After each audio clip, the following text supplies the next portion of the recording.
আজকে আমি ডিমের কোরমা তৈরি করার জন্য কিছু উপকরণ নিয়েছি, চলুন সেগুলি দেখে নেওয়া যাক। নিয়েছি 1 টেবিল চামচ লঙ্কা গুঁড়ো, 1 টেবিল চামচ জিরে গুঁড়ো ও 1 টেবিল চামচ ধনে গুঁড়ো, আর 8 থেকে 10টি আলমন্ড, 4টি কাঁচা লঙ্কা, 5 থেকে 6টি রসুনের কোয়া, একটু আদা ও 3 থেকে 4টি বড় দেখে পেঁয়াজ কুচি করে নিয়েছি। আমি এবার কড়াই বসিয়ে সাদা তেল দিয়ে দিয়েছি। তেল গরম হয়ে গেছে, এবার তেলের উপর পেঁয়াজ দিয়ে দেব।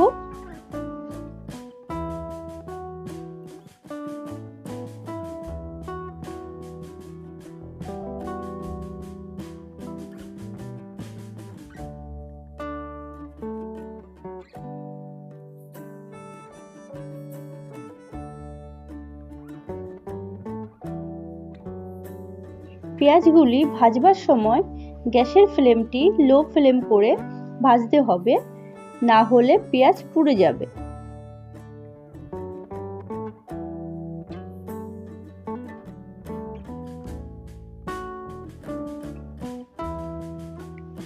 দেখুন পেঁয়াজগুলি বাদামি রং হয়ে গেছে।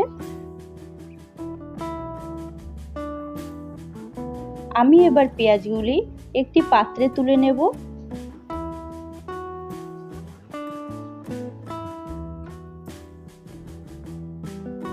এবার এই তেলের মধ্যে ডিমগুলি ভেজে নেব। ডিমগুলি কিন্তু লবণ দিয়ে মাখিয়ে নিয়েছি, আর ডিমের গা একটু একটু করে চিড়ে দিয়েছি।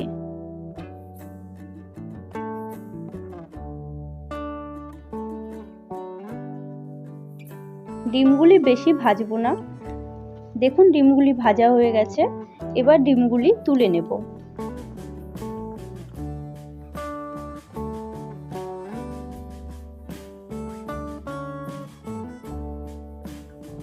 আর ওই তেলের ভিতর আরেকটু তেল দিয়ে দেব।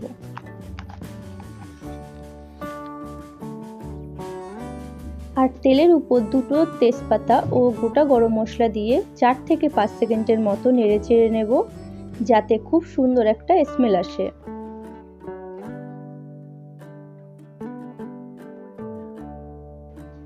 এরপর দিয়ে দেব পেঁয়াজের পেস্ট। চাইলে আপনারা কুচি পেঁয়াজও দিতে পারেন, তবে পেঁয়াজের পেস্ট দিলে খেতে বেশি ভালো লাগে। আর পেঁয়াজটা কিছুক্ষণ ভেজে নিচ্ছি।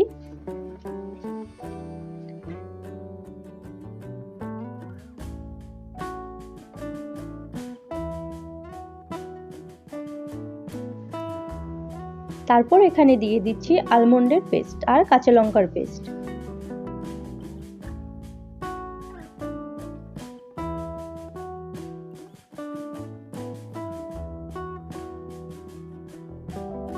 সামান্য পরিমাণ জল দিয়ে পেঁয়াজের সাথে মিশিয়ে নিচ্ছি। তারপর আদা ও রসুনের পেস্ট দিয়ে কিছু সময় নেড়েচেড়ে মিশিয়ে নিচ্ছি।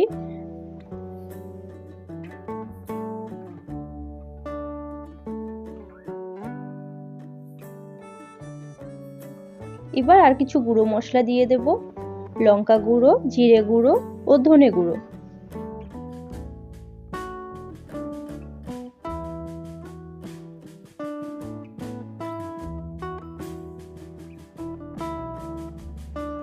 এবার সামান্য পরিমাণ জল দিয়ে মশলাগুলো ভালো করে নেড়ে চেড়ে নেব।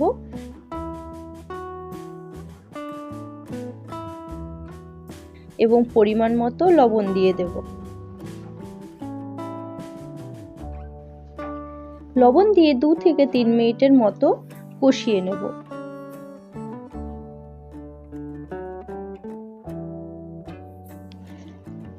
যখন খুব সুন্দর একটা রং আসবে, তখন বড় কাপের 1 কাপ লিকুইড দুধ দিয়ে দেব। তারপর আবার নেড়ে চেড়ে মিশিয়ে নেব।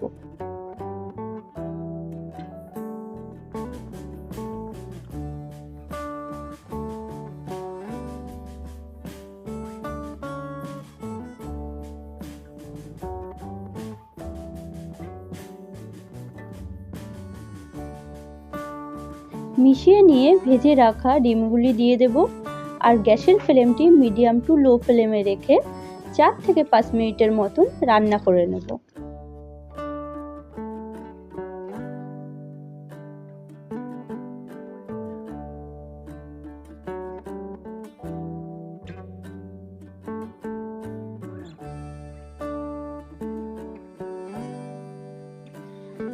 এখন এর ভিতর কিছুটা পেঁয়াজের বেরেস্তা দিয়ে দিচ্ছি, যাতে করে সুন্দর একটি ফ্লেভার আসবে।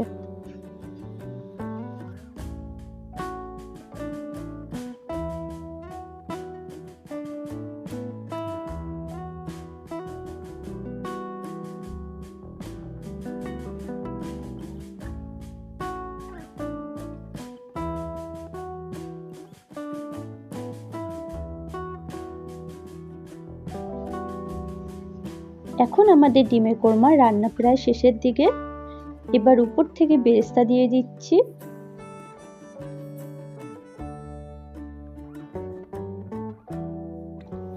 রান্নাটি হয়ে গেছে, এবার নামিয়ে নেব।